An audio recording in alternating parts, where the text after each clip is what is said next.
الحمد لله نحمده ونستعينه ونستغفره ونؤمن به ونتوكل عليه ونعوذ بالله من شرور أنفسنا ومن سيئات أعمالنا من يهده الله فلا مضل له ومن يضلل فلا هادي له وأشهد أن لا إله إلا الله وحده لا شريك له وأشهد أن محمدًا عبده ورسوله أرسله بالحق بشيرًا ونذيرًا وداعيًا إلى الله بإذنه وسراجًا منيرًا أما بعد فقد قال الله تبارك وتعالى في كلامه المجيد وفرقانه الحميد بعد أعوذ بالله من الشيطان الرجيم والعصر إن الإنسان لفي خسر وقال النبي صلى الله عليه وسلم نعمتان مغبون فيها كثير من الناس الصحة والفراغ ও আমার প্রাণপ্রিয় দিনদরদি ভাইয়েরা ও পর্দার আলের মা বোনেরা, আল্লাহ রাব্বুল আলামিন আমাদেরকে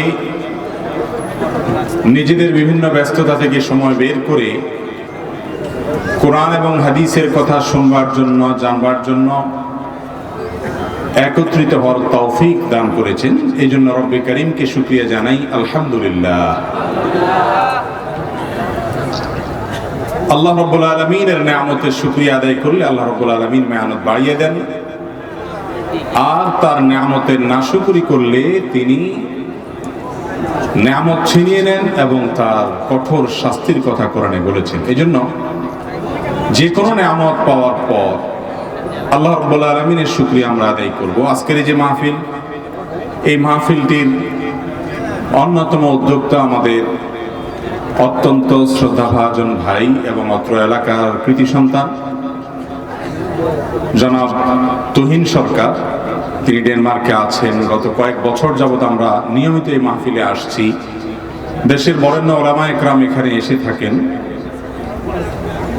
এবং এত সুন্দর একটা আয়োজন হয়।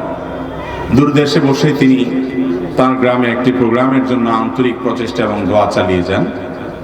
আর এই প্রোগ্রামটা এত সুন্দরভাবে বাস্তবায়ন হওয়ার পেছনে এই সরকার ফ্যামিলির প্রত্যেকটা মানুষের, আমি যতটুকু জানি এলাকার সবার অবদান আছে। এক একজন এক একভাবে অবদান রেখেছেন এবং তাদের অবদানের বদৌলতে এই প্রোগ্রামটি এত সুন্দর এবং চমৎকারভাবে এই পর্যন্ত এসেছে। আমরা সকলের জন্য দোয়া করি, শুধুমাত্র সরকার বংশের লোকজনই নয়, অত্র অঞ্চলের সম্মানিত আলিমরা, অন্যরা সহায়তা না করলে এত সুন্দর প্রোগ্রাম হতো না। যারা যেভাবে সহযোগিতা করেছেন এই প্রোগ্রামের জন্য, আমরা সকলের জন্য দোয়া করি আল্লাহ তাআলা সবাইকে উত্তম বিনিময় দান করুন, বলুন আমিন। এবং অত্র এলাকার সমস্ত যুবক ভাইদেরকে বিশেষ করে আল্লাহ রাব্বুল আলামিন দ্বীনের জন্য, ইসলামের জন্য কবুল এবং মঞ্জুর করুন, হেদায়েতের পথে যেন তারা আসতে পারে সে দোয়া করি। মুরব্বীদের ছায়াকে যুবক এবং তরুণদের জন্য আল্লাহ দীর্ঘায়িত করে দিন। যারা দুনিয়া থেকে চলে গেছেন আল্লাহ তাআলা তাদের সবাইকে মাগফিরাত নসিব করুন, বলুন আমিন। আরেকটি বিষয় আপনাদেরকে জানিয়ে রাখি, এলাকার মানুষ যারা আছেন তারা হয়তো কেউ কেউ জানেন যে এই ছোট শালঘরেই আলহামদুলিল্লাহ মেইন রোডের সাথে আস-সুন্নাহ ফাউন্ডেশন এর উদ্যোগে একটা যুগোপযোগী এবং সমন্বিত সিলেবাসের আধুনিক মানের মাদ্রাসা শিক্ষা প্রতিষ্ঠান হতে যাচ্ছে, যেটা আমরা হয়তো গত জানুয়ারিতে শুরু করতে পারতাম, করোনা প্যান্ডেমিক না হলে। করোনার কারণে পিছিয়ে গেল। আল্লাহ যদি হায়াতে বাঁচিয়ে রাখেন, আগামী জানুয়ারি বা পরবর্তী যত দ্রুত সময় সম্ভব আমরা ইনশাআল্লাহ মাদ্রাসা শুরু করব। ঢাকায় তার মূল এবং প্রধান ব্রাঞ্চ হলেও ঢাকার বাইরে সর্বপ্রথম আমাদের এই আপনাদের ছোট শালঘরেই সেই স্বপ্নের প্রতিষ্ঠান গড়ার অনেক আশা এবং উদ্যোগ আমাদের আছে। ইতিমধ্যে কাজ অনেক দূর এগিয়ে গেছে। ইনশাআল্লাহ যে কোনো সময় আপনারা সুসংবাদ শুনতে পারবেন। এটা এলাকাবাসীর জন্য বিশেষ আনন্দের সংবাদ কিনা ইনশাআল্লাহ। আর এটার পেছনেও আপনাদের এই এলাকার কৃতি সন্তান, স্নেহভাজন আপনাদের তুহিন ভাইয়ের অবদান অনেক বেশি। আল্লাহ তাআলা তার রুটিতে, রুজিতে, ইমানে, আমলে সবকিছুতে বরকত দান করবো না, আমিন। মোহতারাম হাজরিন, অনেক ওয়াজ হয়েছে, দীর্ঘ সময় আপনারা আলোচনা শুনেছেন, অনেক কষ্ট করে বসে আছেন। আমি আয়োজকদের মধ্যে শাহিন ভাই, ওনাকে একটু হালকা বকাঝকাও করেছি যে আর একটু ব্রড জায়গা কেন হয় না। আমি তো চাইছি মেইন রোডের সাথে হোক, কারণ এই যে আপনারা অনেক মানুষ দাঁড়িয়ে আছেন, আপনাদের কষ্ট হচ্ছে। ভেতরে যে মানুষকে সরে সরে জায়গা দিতে বলবো সে অবস্থাও নাই, কারণ তিল ধারণের মতো কোনো জায়গা নেই। তো আয়োজকরা ভবিষ্যতে এটা খেয়াল রাখবেন। এই মাহফিলটা আজকে বেশ গত কয়েক বছর যাবত এই মাহফিলটা কুমিল্লার সবচাইতে সুন্দর যে মাহফিলগুলো হয়ে থাকে তার মধ্যে থেকে এটি একটি, এবং গোছানো। এই আয়োজনটাতে দূর দূরান্ত থেকে মানুষ সামিল হওয়ার জন্য আসে। আপনারা যদি জায়গা দিতে না পারেন সেটা আমাদের জন্য কষ্ট লাগে। এই জন্য আয়োজকরা এটা সামনে খেয়াল রাখবেন যে আর একটু ব্রড জায়গাতে করবেন, যাতে মানুষ সুন্দর করে বসতে পারে, ভালো করে বসে আলোচনা শুনতে পারে। জাযাকুমুল্লাহ খায়রা। আমি আয়োজকদের তরফ থেকে আপনাদের কাছে ক্ষমা প্রার্থনা করছি যে আপনাদের বসতে ওনারা দিতে পারেন নাই। একটু কষ্ট করে আপনারা শুনেন। কোরআন এবং হাদিসের জ্ঞান অর্জন করার জন্য যদি কষ্ট করেন, ইনশাআল্লাহ সেই কষ্ট বৃথা যাবে না। এই দাঁড়িয়ে থাকাটা ইবাদত হিসেবে গণ্য হবে ইনশাআল্লাহ। মোহতারাম হাজিরিন, দীর্ঘ সময় হয়ে গেছে আমরা ওয়াজ শুনেছি। আমি আর খুব বেশি দীর্ঘ ওয়াজ করব না। বেশ অনেকগুলো গুরুত্বপূর্ণ টপিক আমার কাছে ছিল, যে টপিকগুলোর উপরে দীর্ঘ আলোচনা হওয়া দরকার, ঘন্টাখানেক আলোচনা করা দরকার। অনেকগুলো টপিক সিরিয়ালে আছে, কিন্তু কোনো মাহফিলেই আমি ওয়াজ করার সুযোগ পাচ্ছি না। মানুষ আমাকে ওয়াজ করতে দেয় না। কি কতগুলো প্রশ্ন ধরায় দেয়, এগুলোর উত্তর দিতে রাত 12টা 12:30 বেজে যায়। তো এই খরা যে কোথায় দূর হবে সে অপেক্ষায় আছি। কোন মাহফিলের আয়োজকরা একটু দয়া করে বলবে না একটু ওয়াজ করে, কারণ অনেকগুলো গুরুত্বপূর্ণ বিষয়ে কথা বলা দরকার। ইনশাআল্লাহ আজকে একটা চমৎকার বিষয়ে কথা বলা দরকার ছিল, কিন্তু সময়ের স্বল্পতার কারণে আর কথা বলতে গেলে প্রশ্ন উত্তর দেওয়া যাবে না। সেজন্য সে দীর্ঘ বিষয়ে আমি আলোচনা করব না। অন্য কোনো মাহফিলে পরবর্তীতে ইনশাআল্লাহ বিদিনিল্লাহ আমরা ইনশাআল্লাহ দীর্ঘ আলোচনাগুলো, বিশেষ করে সমাজ সংস্কারমূলক, আমাদের জ্ঞানের ক্ষেত্রে বেশ কিছু ভুল বিচ্যুতি থাকে, আবার অনেক কিছু আছে আমাদের জানার অভাব থাকে, সে বিষয়গুলোতে ইনশাআল্লাহ পরবর্তী মাহফিলগুলোতে আমরা আলোচনা করব।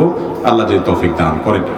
মিডিয়ার ভাইদের কাছে অনুরোধ করব, আপনারা কষ্ট করে ক্যামেরা অন করে একটু বসে যান।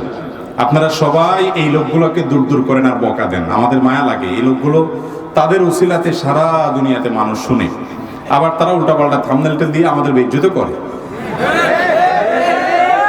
আলেমদের একজনের বিষয় আরেকজনকে লাগালাগিও করে দেয়। সবাই তো আর ভালো হয় না, আবার সবাই খারাপও হয় না। এরা সবাই যদি খারাপ হইতো তাহলে আমরা আর ওয়াজের মঞ্চে আসতেই পারতাম না, আপনারা দৌড়ে দিতেন অনেক আগে। অতএব এরা সবাই খারাপ না, আবার সবাই ভালো না, কিন্তু এদের উসিলাতে লক্ষ লক্ষ মানুষ শুনতে পায়। এই জন্য তাদেরকে আপনারা সহায়তা করবেন। আর তাদেরও এটা বোঝা উচিত যে মূল অডিয়েন্স যাদের জন্য মাহফিলের আয়োজন তারা হলে উপস্থিত শ্রোতারা, আর অনলাইনেরা তো সেকেন্ডারি টার্গেট। বিধায় তাদের যেন অসুবিধা না হয়, মেহরবানি করে আপনারা বসে যান, খুব দ্রুত বসে যান। জাযাকুমুল্লাহ খাইর। ছোট্ট একটা বিষয়ের উপর আমি কয়েক মিনিট কথা বলতে চাই। সেটা হলো, আমরা সবাই জানি যে নভেম্বর ডিসেম্বর আসলে, বিশেষ করে যখন শিক্ষা প্রতিষ্ঠানগুলো বন্ধ হয়ে যায়, আমাদের দেশ সহ গোটা পৃথিবীতে বিভিন্ন জায়গায় আমরা দেখি মানুষ সফরে যায় এবং ছুটি এবং অবকাশ যাপনের জন্য বের হয়ে থাকে। আলহামদুলিল্লাহ, আমাদের এই প্রিয় মাতৃভূমি, প্রিয় বাংলাদেশেও মানুষ যার যার সাধ্য অনুযায়ী মানুষ ঘুরতে চলে যায়। কেউ দাদা বাড়ি বেড়াতে যায়, কেউ নানা বাড়ি বেড়াতে যাও, কেউ কোনো পর্যটন স্পটে চলে যাও, কেউ কক্সবাজারে চলে যায়, এক একজন এক এক জায়গায় যায়। এই যে অবকাশ যাপন, এই যে ছুটি উদযাপন, এটা আমাদের রিফ্রেশমেন্টের জন্য আমরা করে থাকি। এটা আমরা করি যাতে করে নতুন করে আবার কাজের উদ্যম আসে। পড়তে পড়তে, পরীক্ষা দিতে দিতে শিক্ষার্থীরা ক্লান্ত, সেই ক্লান্তি দূর করবার জন্য একটু ছুটিতে যেতে হয়, একটু ঘুরতে যেতে হয়, একটু অবকাশে যেতে হয়। কাজ করতে করতে আমরা ক্লান্ত, কিছুটা ক্লান্তি দূর করবার জন্য আমাদেরকে একটু রিফ্রেশমেন্টের জন্য যেতে হয় সফরে, একটু জার্নিতে, একটু ঘুরতে। ইসলাম এটাকে সম্পূর্ণ সমর্থন করে। আল্লাহ রাব্বুল আলামিন আমাদেরকে রাত দিয়েছেন কেন? যে কয়েকটি উদ্দেশ্যে রাত দিয়েছেন তার মধ্যে থেকে একটি হলো, দিনের বেলা আমরা কর্মকাণ্ড, পরিশ্রম এগুলো সব করে রাতের বেলা যেন একটু ঘুমোতে পারি, একটু রেস্ট করতে পারি, যাতে আবার নতুন করে পরের দিন কাজ করার মতো চার্জ শরীরে হয়ে যায়। সেজন্য আল্লাহ তাআলা রাত দিয়েছেন। ওয়াজআলনা লাইলা লিবাসা, রাতকে আল্লাহ তাআলা সেজন্য পোশাকের মতো আবৃত করার জন্য দিয়েছে। তো অবকাশ যাপন এবং ছুটি কাটানো এটা ভালো জিনিস, কিন্তু ভাইরা আমার মনে রাখতে হবে, আমরা কাজ করতে করতে যখন অবসরে যাই বা ছুটিতে যাই বা একটু অবকাশে বের হই, এই সময়টাতে বেশিরভাগ মানুষ আমরা খেয়াল খুশি মতো চলে আমাদের অবকাশ যাপনটাকে আল্লাহর অবাধ্যতার কাজে ব্যয় করে সেটাকে একটা গুনাহের ট্যুর হিসাবে পরিণত করি। আর সেজন্য আমার কয়েকটি আবেদন থাকবে সেসব ভাইদের প্রতি যারা বিভিন্ন সফরে যান, বিভিন্ন ট্যুরে যান, বিশেষ করে ছুটি কাটাতে। সেটা ইয়াংরা হতে পারেন বা চাকরিজীবী হতে পারেন, শিক্ষার্থী হতে পারেন, যে কোনো বয়সের মানুষ হতে পারেন। প্রথম কথা হলো, মনে রাখবেন ভাইরা আমার, মানুষের জীবনের সবচেয়ে মূল্যবান সম্পদ হলো সময়। সময়ের চাইতে মূল্যবান কোনো অ্যাসেট মানুষের জীবনে আর নাই। টাকা পয়সা, সোনা গহনা, যত কিছু বলেন, এই সব কিছুর চাইতেও দামি জিনিসটা সেটা হলো সময়।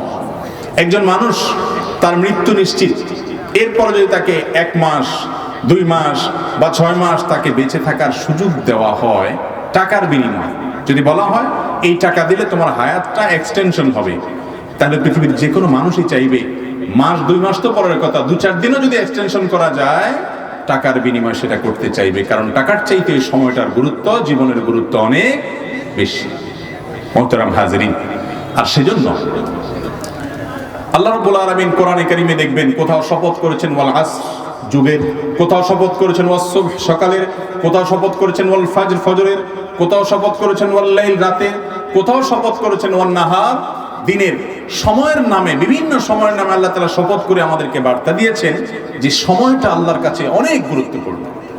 আমার তরুণ ভাইদেরকে বিশেষভাবে বলবো, তারুণ্যের যে সময়টা, এটা আমরা বেশিরভাগ সময় হেলায়, অবহেলায় এবং সাধারণ যে সমস্ত কর্মকাণ্ড, হাসি তামাশা, ফুর্তি, এই সমস্ত কাজে আমাদের তারুণ্যের গুরুত্বপূর্ণ সময়টাকে আমরা ব্যয় করে ফেলি, যেটা উচিত নয়।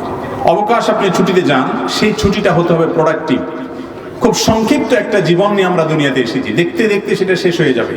যারা বার্ধক্যে চলে গেছেন, 40-45 পার হয়ে গেছেন, তাদেরকে জিজ্ঞাসা করুন শৈশব এবং শিশুকাল মনে হবে কয়দিন আগে কাটিয়ে এসছে, এই সময় মাত্র মনে হয়ে গেল কয়দিন আগে।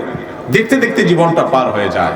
মালাকুল মউত যখন হাজির হয়ে যাবে, আপনি তখন যদি সুযোগ চান যে 1 ঘন্টা সুযোগ দাও 2-4 রাকাত নামাজ পড়বো, সেই সুযোগ কিন্তু আমরা কেউই পাবো না। এই জন্য ছুটির যে সময়টা আছে, এই সময়টাকে সুবর্ণ সুযোগ হিসাবে নিয়ে এটাকে প্রোডাক্টিভ করার চেষ্টা করতে হবে। ইমানদার কখনো আনপ্রোডাক্টিভ কাজ করতে পারে না, অযথা সময় নষ্ট করতে পারে না। ক্বাদ আফলাহাল মুমিনুন আল্লাযীনা হুম ফি সালাতিহিম খাশিউন। ইমানদারদের মধ্যে সেই ইমানদার সফল হয় যে অহেতুক অনর্থক কাজ থেকে নিজেকে বাঁচিয়ে রাখতে পারে। ভাইরা আমার, ছুটি, আনন্দ, বিনোদন, এটা আপনি কাটানোর পাশাপাশি এটাকে প্রোডাক্টিভ করার জন্য কয়েকটি পরামর্শের প্রথম পরামর্শ হলো, আপনি ছুটির সময়টাতে কোরআনের কিছু সূরা, ছোট ছোট সূরা মুখস্থ করার জন্য পরিকল্পনা করেন। সারা বছর জুড়ে আমরা অনেকে কোরআনকে সময় দিতে পারি না। কিয়ামতের ময়দানে রাসূল করিম সাল্লাল্লাহু আলাইহি ওয়াসাল্লাম আল্লাহর আদালতে নালিশ করবেন এবং বলবেন, আল্লাহ, আমার কওম কোরআনকে পরিহার করেছে, পরিত্যাগ করেছে, কোরআনকে সময় দেয়নি। ছুটির এই সময়টাতে ছোট ছোট সূরা, একটা সূরা মুখস্থ করেন, 2টা সূরা মুখস্থ করেন। নামাজে মনোযোগ হয় না, সবাই অভিযোগ করেন, একই সূরা বারবার সব সময় পড়তে থাকেন। একটু নতুন একটা সূরা মুখস্থ করেন, সেটাকে আপনি নামাজে ট্রায়াল করেন, দেখবেন মনোযোগ আসবে ইনশাআল্লাহ। তাহলে ছুটির এই সময়টাতে আমরা ছোট ছোট সূরা পড়তে পারি, বুঝে পড়ার চেষ্টা করি, কোরআনের অর্থ জানার চেষ্টা করতে পারি, কিছু হাদিস জানার চেষ্টা করতে পারি। এটা যদি আপনি করেন, ইনশাআল্লাহ আপনার ছুটিটা বরকতময় হবে এবং সুন্দরভাবে কাটাবে। নাম্বার 2, যাদেরকে আল্লাহ রাব্বুল আলামিন তৌফিক দিয়েছেন উমরা করার, সপরিবারে গেলে উমরা করে আমরা চলে আসতে পারি যাদের তৌফিক আছে। আর যারা সপরিবারে যেতে পারে না, একাকী যান। আজকাল আলহামদুলিল্লাহ আমাদের দেশ থেকে অনেকে ভারতে ঘুরতে যান, অনেকে মালদ্বীপে ঘুরতে যান, অনেকে শ্রীলঙ্কায় ঘুরতে যান, অনেকে অন্যান্য দেশে ঘুরতে যান। বহু মানুষ আজকাল বাহিরে ঘুরতে যাচ্ছে। আলহামদুলিল্লাহ, মানুষের আর্থিক সঙ্গতি দিন দিন ভালো হচ্ছে, এটা ভালো একটা দিক। কিন্তু ছুটির সময়টা যদি পরিবার নিয়ে বা আপনি একাকী মক্কা এবং মদিনা ঘুরে আসেন, দেখবেন আপনার এনার্জি কি পরিমাণ তৈরি হচ্ছে। ইমানের এনার্জিও হবে, আপনার কাজের স্পৃহাও বাড়বে এবং এর পরবর্তী জীবনটার আগের জীবনের ভিতরে পার্থক্য দিনের আলোর মতো আপনি দেখতে পাবেন ইনশাআল্লাহ। আল্লাহ যাদেরকে তৌফিক দিয়েছেন আমরা সেই চেষ্টা করবো ইনশাআল্লাহ। তৃতীয়ত যে পরামর্শ দিব তা হলো আত্মীয় স্বজনের হক আদায় করা। এটা কি সুন্নত না ফরজ? ফরজ। এই ফরজটা আমাদের আদায় করা হয় না। ভালো করে শুনবেন, যদি জান্নাতে যেতে চান, রক্ত সম্পর্কীয় আত্মীয়দের সাথে আপনার কানেকশন থাকতে হবে, যোগাযোগ থাকতে হবে, খোঁজ খবর নিতে হবে, যেটা অন্য সময় হয়তো ব্যস্ততার কারণে পারেন না। এই ছুটির সময়, অবসর সময় একটু তালিকা করে আপনার খালা, আপনার ফুফু, আপনার চাচা, আপনার চাচাতো ভাই বোন, আপনার আপন ভাই বোন, আপনার ভাস্তা ভাতিজি, আপনার ভাগনা ভাগ্নি, আপনার রক্ত সম্পর্কীয় যারা আছেন, আপনার ময়মুরব্বী যারা আছেন, তাদের তালিকা করে প্রতিদিন 2 মিনিট 4 মিনিট করে কথা বলেন। অন্য সময় কথা বলতে পারেন না, এই ফরজটা আদায় করার জন্য অবসর সময়টাকে আপনি ব্যয় করেন। আর 4 নম্বর পরামর্শ হলো স্কিল ডেভেলপমেন্ট করেন। আমাদের যার যে কাজটা জানা নাই, আপনি একটা প্রোগ্রাম জানেন না কম্পিউটারে, সেটা একটু শেখার জন্য উদ্যোগী হন। আপনি একটা নতুন কিছু শেখার জন্য চেষ্টা করেন। এই সময়টাতে আপনি ভালো একটা কোর্স করেন, অনলাইনে অফলাইনে অনেক উদ্যোগ আজকাল আছে। এটার মাধ্যমে আপনার এই ছুটিটা বিনোদনের পাশাপাশি, অবসরের পাশাপাশি, রেস্টের পাশাপাশি, রিফ্রেশমেন্টের পাশাপাশি ইনশাআল্লাহ মোর প্রোডাক্টিভ হবে। এই কাজটা আমি করার জন্য বিনীতভাবে আমাদের তরুণ ভাইদেরকে আমি আহ্বান করবো। আমাদের অনেকেই আছে যে আমাদের স্কিল নাই, আমাদের তেমন কোনো দক্ষতা নেই, বা একটা দুটো দক্ষতা আছে, কেউ কম্পিউটারে শুধুমাত্র MS ওয়ার্ড জানে আর কিছু জানে না। ভাই আরো 2-4টা প্রোগ্রাম শিখেন। যত বেশি দক্ষ হবেন এই পৃথিবী আপনার তত বেশি মূল্য দিবে। আর আল্লাহর কাছে শক্তিশালী, দক্ষ ইমানদার দুর্বল ইমানদারের চেয়ে বেশি প্রিয়। এই জন্য যত বেশি দক্ষতা বাড়াবেন আল্লাহর কাছেও প্রিয় হবেন, দুনিয়া তো আপনার ভালো হবে। ছুটির সময়টাতে বিশেষ করে এই কাজটা আমরা করবো ইনশাআল্লাহ বিইذনিল্লাহ। 5 নম্বর পরামর্শ হলো, এই পরামর্শটা বিশেষ করে তরুণদের জন্য এবং সকলের জন্য প্রযোজ্য, এবং এই আমার সব পরামর্শগুলোর ভিতরে এটা হলো সবচেয়ে মূল পয়েন্ট, এবং আমি এটাকে বিশেষভাবে ফোকাস করতে চাই। সেটা হলো অবসর এবং অবকাশ যাপন করার জন্য আমরা চলে যাই কক্সবাজারে, আমরা চলে যাই সেন্ট মার্টিনে, আমরা চলে যাই সুন্দরবনে, আমরা চলে যাই অন্যান্য জায়গায়, যাই, ভালো কথা, আলহামদুলিল্লাহ, দোষের কিছু না। কিন্তু এর পাশাপাশি মাঝে মধ্যে ভোগের পাশাপাশি অবসরের সময়টাতে ত্যাগের সিদ্ধান্ত গ্রহণ করেন। ত্যাগ কিভাবে করবেন? একটা পরিবার, কয়েকজন সদস্য আছেন, পঞ্চগড়ে চলে যান, সিদ্ধান্ত নেন এবার আমরা পরিবারের সবাই মিলে পঞ্চগড়ে চলে যাব, নীলফামারীতে চলে যাব, রংপুরে চলে যাব, এমন এলাকাতে চলে যাব। কথার কথা কয়েকটা বললাম, যে এলাকাতে মানুষের অনেক নিড আছে, মানুষ কষ্টে দিনাতিপাত করে, অনেক গরিব, অনেক অভাবী মানুষ সেখানে আছে, সেখানে একটু চলে যান।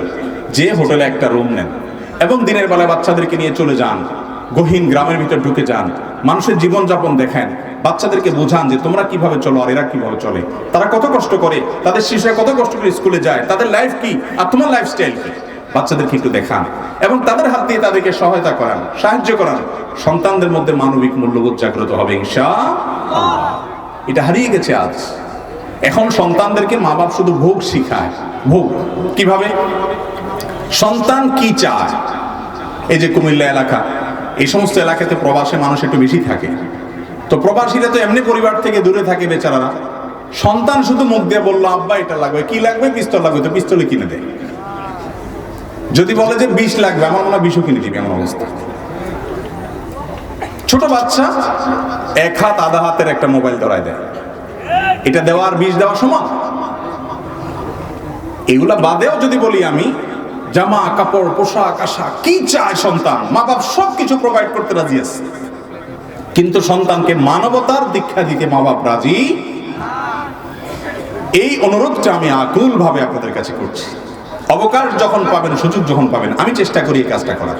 সেজন্য আপনাদেরকে বলছি, পরিবার নিয়ে চলে যান গরিব এলাকাগুলোতে, অবসর সময়ে চলে যান বস্তিতে, একটু বোঝাপড়া করে তাদের সাথে আলাপ আলোচনা করে যান যে একটু ঢুকছি, তাদের একটু হেল্প করেন, একটু পাশে দাঁড়ান। আর পরিবার নিয়ে যেতে পারছেন না, তরুণ যারা আছেন 2-4-5 বন্ধু মিলে চলে যান।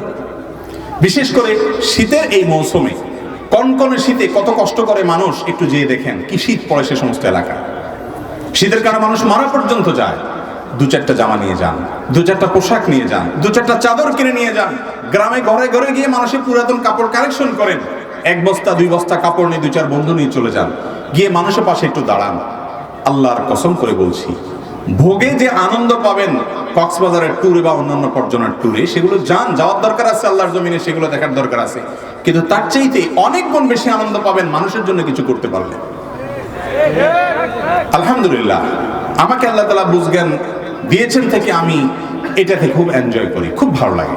আমাদের আসুন্নাহ ফাউন্ডেশন আপনারা জানেন দেশের প্রত্যন্ত অঞ্চলে মানুষের পাশে দাঁড়ানোর জন্য ক্ষুদ্র প্রয়াস আমরা করে থাকি, ক্ষুদ্র চেষ্টা করে থাকি আপনাদের সহযোগিতা নিয়ে। এবং আমি নিজে বিভিন্ন ব্যস্ততার মধ্যেও সেই সমস্ত জায়গায় যাই, কারণ অভাবী মানুষদের মধ্যে থাকলে আল্লাহর নেয়ামতের কথা মনে হয়। তাদের হাতে কিছু তুলে দিলে, তাদের মুখে যখন হাসিটা ফুটবে, আপনার ভেতরকার রূপ জাগ্রত হবে, আপনার ভিতরে মনুষ্যত্ব জাগ্রত হবে, মানবতা জাগ্রত হবে। আজ এত হানাহানি, এত খুনাখুনি, এত কাটাকাটি, এত মারামারি, এত অশান্তি আমাদের সমাজটাতে, এর অন্যতম একটা কারণ হলো আমরা সবাই ভোগবাদী হয়ে আসছি, আমরা ত্যাগবাদী হচ্ছি না। আমরা আজকে ত্যাগই হচ্ছি না, সবাই ভোগী হচ্ছি। সবাই কিভাবে ভোগ করবো সেই চিন্তায় আছে। ত্যাগের চেষ্টা করবো তো ইনশাআল্লাহ। তরুণ ভাইরা, আপনারা জাগলে সমাজ জেগে যাবে, এদেশের কোনো মানুষ কষ্টে থাকবে না। ইসলাম আমাদেরকে শুধুমাত্র সালাত সিয়ামই শিখাই নাই, ইসলাম আমাদেরকে মানুষের সেবা করার শিক্ষাও দিয়েছে। এই জন্য ছুটির সময়টাতে বনভোজনে কক্সবাজার বহু গিয়েছেন, একটু উত্তরবঙ্গের দিকে যান, সেখানে আনন্দ ফুর্তি করেন হালাল পন্থায়। এর পাশাপাশি অভাবী মানুষের কষ্ট দেখলেও আপনি যে সুখে আছেন সেজন্য যে আনন্দ হবে, সেই আনন্দটা আপনার ভোগের চাইতে কম না, অনেক বেশি হবে। আল্লাহ আমাদেরকে তৌফিক দান করুন। তাহলে এটি 5 নম্বর পরামর্শ হলো, এবং সবচেয়ে গুরুত্বের সাথে এই পরামর্শটা বিশেষভাবে আমি বলছি, শীতের মৌসুম চলছে, এই মৌসুমে একটু উদ্যোগী হন যুবক ভাইরা। আপনারা যদি উদ্যোগী হন, 2-4 জন মিলে, 2-5 জন মিলে, 10 জন মিলে, অথবা একজন বন্ধুর সাথে পেলে তাকে নিয়ে চলে যান, সামান্য কিছু নিয়ে যান, কিন্তু শুরুটা করেন। আল্লাহ তাআলা আমাদেরকে তৌফিক দান করুন।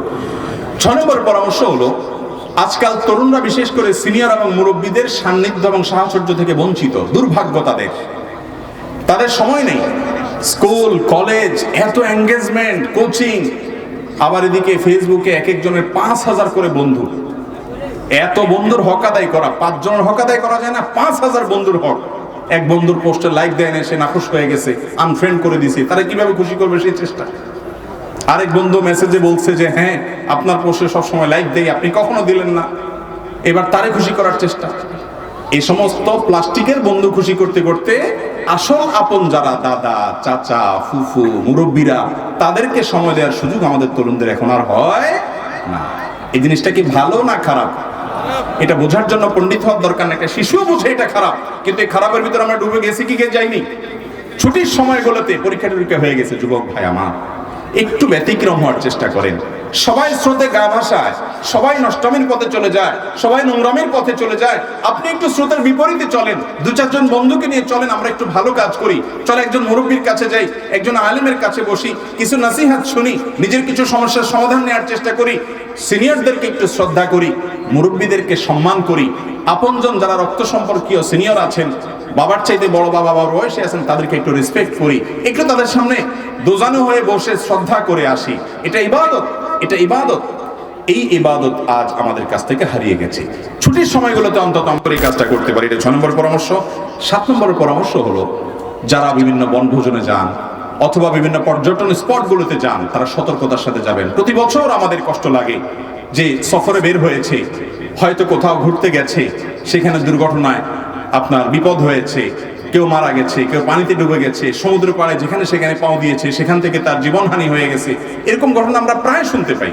অতএব সফরের আগে সতর্কতার যত পন্থা আছে সেগুলো জেনে শুনে সতর্ক হয়ে যাবেন এবং সিনিয়রদেরকে সাথে রাখবেন। আজকাল যুবকরা মুরব্বীদের সামনে রাখতে চায় না, তারা নিজেরা একটু ফুর্তি ফার্তা করবে, কোনো সিনিয়র সাথে থাকুক এটা তারা চায় না, যার কারণে তাদের বিপদ তারাই ডেকে আনে। মনে রাখবেন, সিনিয়র এবং মুরব্বীদের সাহচর্য ছাড়া, তাদের তত্ত্বাবধান ছাড়া যুবকরা কখনো পরিপূর্ণ সফল কাম হতে পারে না। যে যুবক লাগামহীন, নিজেকেই স্বয়ংসম্পূর্ণ মনে করে, সে কখনো সফল কাম হয় না, হতে পারে না, সাময়িক হতে পারে, একসময় সে ধরা খাবে। এই জন্য সফরের আগে বিষয়গুলো আমরা মাথায় রাখবো এবং সতর্ক থাকবো। অসতর্ক হয়ে যদি কেউ নিজের জীবনকে ধ্বংসের দিকে নিয়ে যায়, সে আল্লাহর কাছে জবাব দিয়ে তার মুখোমুখি করতে হবে, সাবধান হতে হবে। 8 নম্বর হলো, শুধু এই সতর্ক হইলে হবে না, শরীয়ত সফরের কি মাসাইল রেখেছে সেগুলো জানতে হবে। সফরে ফরজ নামাজকে আল্লাহ তাআলা অর্ধেক করে দিয়েছেন, সেখানে আমরা অন্যান্য ইবাদত বন্দেগী কিভাবে করব, রোজার ক্ষেত্রে ইসলাম কি ছাড় দিয়েছে, সফরে যাওয়ার সময় আল্লাহর কাছে কি দোয়া, সফরে যাওয়ার সময় নবী করিম সাল্লাল্লাহু আলাইহি ওয়াসাল্লাম নিরাপত্তার দোয়া চাইতেন, নিরাপদে ফিরে আসার দোয়া চাইতেন, সফরে কোনো বিপদ না হয় সে দোয়া চাইতেন। আমরা এই সমস্ত দোয়া টোয়া করি না, এক এক দুর্ঘটনায় অনেক মানুষ মারা যাওয়ার পর হাউ চাষ করি, আসল জায়গায় আমরা হাত দিই না। এই জন্য সফরে যাওয়ার আগে এই জিনিসগুলো আমরা শিখে নেব ইনশাআল্লাহ। 9 নম্বর এবং সর্বশেষ পরামর্শ হলো যে বিশেষ করে যারা দূরে সফরে যেতে পারেন না, বাসা বাড়িতে থাকেন, তারা এই টাইমটাতে পরিবারকে সময় দিবেন। আজকাল তো আমাদের সময় নেই, সবার হাতে মোবাইল আছে, 2 হাত তুলে মোবাইলে শয়তানের কাছে মোনাজাত করি, আমরা সোশ্যাল মিডিয়াতে গুনাহের কাজ করে শয়তানের কাছে মোনাজাত করি, পরিবারকে সময় দেই না। ছুটি পাইছি, এই তো সুযোগ পাইছি, মোবাইলে স্ক্রল করতে করতে করতে করতে আঙ্গুলের মাথা ক্ষয়, এন্ডিং নেই, কোনো শেষ নেই। এই কাজগুলো না করে পরিবারকে আমরা ছুটিতে একটু সময় দেবো, একটু আপনার তাদের সাথে কথাবার্তা বলা, গল্পগুজব করা, তাদের কাজে সহায়তা করা, ছোট ভাইদেরকে ছোট বোনদেরকে সময় দেওয়া। এগুলো এখন রূপকথার গল্পের মতো, আমার কাছে এগুলো ভালো লাগে না। এখন যদি বলা হয় যে ফেসবুকে নতুন একটা অ্যাক্সেস আসছে, নতুন একটা ফিচার আসছে, এটা যদি বলে দেওয়া হয় যে এটাতে এটা হয়ে যায়, তাহলে এখন সবাই লাফ দিয়ে উঠবে এবং সবাই খুশি হয়ে যাবে। কিন্তু আমি যেটা বলতেছি সেটা আপনার জীবন গঠন হবে, সেটা দিয়ে আপনার আখিরাত গঠন হবে। আল্লাহ তাআলা আমাদেরকে আমলের তৌফিক দান করুন। সেই সাথে সফর আসলে বা ছুটি আসলে, অবসর আসলে, এই সময়টাতে আমরা অনেকে গান বাজনা অন্য সময় না শুনলে এই সময় করি। বিশেষ করে যখন যুবকরা বনভোজনে যান, যখন আমরা বিভিন্ন ট্যুরে যাই, অন্য সময় গান না শুনলে এই সময় গান তো না শুনলে হয় না। শুধু গান নিজে শুনলেও হয় না, অবশ্য বাসের উপরে, ট্রাকের উপরে আবার কয়েকটা বড় বড় মাইক লাগাই দিয়ে যান। যাইতে যাইতে এখান থেকে কক্সবাজার পর্যন্ত কয়েক হাজার মানুষকে গান শোনায় শুধু নিজে গুনাহ করে পোষায় না তো, জাহান্নাম যেতে এত অল্প গুনাহ দিয়ে হবে না তো। এই জন্য পুরা পথের সমস্ত মানুষকে, হাজার হাজার মানুষকে গুনাহ করাইয়া তাদের সবার সমপরিমাণ গুনার ভাগ নিয়া সফর করে তারপরে আসি, এমন ভাবে যে জাহান্নামে যাওয়ার জন্য বিশাল পুঁজি নিয়ে আমরা বাড়িতে ঢুকি। ঠিক না ঠিক? গুনাহের কথা আপনি যদি নাও চিন্তা করেন, আপনি একজন তরুণ, আপনি একজন শিক্ষিত অথবা শিক্ষার্থী হিসাবে একটু চিন্তা করুন, আপনার মাইকের আওয়াজে পুরা পথে যত মানুষের কষ্ট হবে, এর সবাইকে কষ্ট দেওয়ার কারণে আপনার আমল নামাতে গান কেন, ভালো জিনিস দিয়েও যদি মানুষকে কষ্ট দেন, গুনাহ হবে কি হবে না? এই যে ওয়াজ মাহফিলের মাইকের আওয়াজ দিয়ে যদি মানুষকে হয়তো কষ্ট দেওয়া হয়, রাত গভীর রাত পর্যন্ত আলোচনা করা হয়, দূর দূরান্ত পর্যন্ত মাইক দেওয়া হয়, এমন সাথে মানুষের কষ্টের কারণ হয়, এটাও গুনাহের কথা। আমরা এটার বিরুদ্ধে বলি। কোন মানুষের অধিকার নষ্ট করা যাবে না, কাউকে কষ্ট দেওয়া যাবে না, তাহলে ভালো মুসলমান হওয়া যাবে না। এজন্য সফরে যারা হারাম কাজ করেন, মিউজিক ইত্যাদিতে ডুবে থাকেন, আল্লাহর ভয় থাকা উচিত। যে কোনো মুহূর্তে অ্যাক্সিডেন্টে মৃত্যু এমনিও হতে পারে, সফরে আরো বেশি, সেখানে আল্লাহর জিকির হবে। কোন অবস্থাতে আমরা যেন অপরাধ না করি। আল্লাহ তাআলা আমাদেরকে বুঝার তৌফিক দান করুন। সেই সাথে অনেকে দেখবেন যে ছুটিতে ধুমায়, শুধু ঘুমায়, কারণ সারা বছর এত বেশি রেস্ট করতে পারে না। তো রেস্ট হলো কি, ঘুমাইতে ঘুমাইতে তার গোটা ছুটি কেটে যায়। এটা অলস মানুষের ছুটি কাটা। ইমানদার কখনো অলস হতে পারে না, প্রোডাক্টিভ কিছু করার চেষ্টা করতে হবে। তরুণরা খেয়াল করবো ইনশাল্লাহ।